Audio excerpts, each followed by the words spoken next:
જો મિત્રો આપણા જીવનમાં એવું છે, માણસની કિંમત છે, પશુ પક્ષી કે આ ખિસકોલીઓની કિંમત હોતી નથી, કૂતરાની કિંમત હોતી નહીં.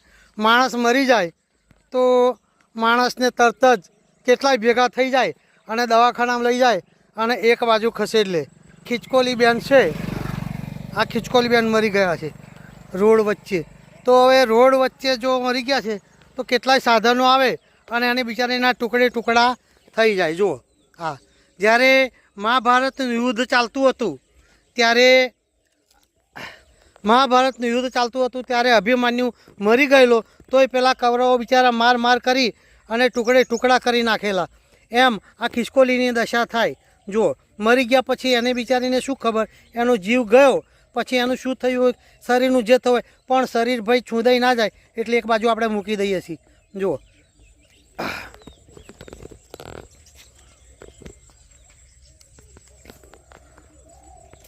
તો મિત્રો આવું છે દુનિયામાં.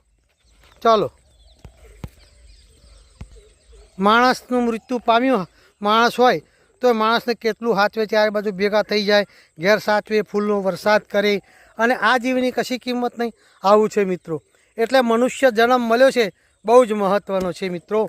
એની અંદર મનુષ્ય જન્મમાં તમને જેટલી સગવડ, જેટલી સેવા અને બધું જ મળી રહે છે. બાકી આ તમે ખિસકોલીઓ પશુ પક્ષી જુઓ, મર્યા એટલે પતી ગયું, એનું કોઈ સામું જોવાય ના આવે બિચારા, અને એ દૂર દૂર હોય. આ એક વાંદરું મરી ગયો, કેટલા વાંદરા ભેગા થઈ જાય. આવું છે મિત્રો.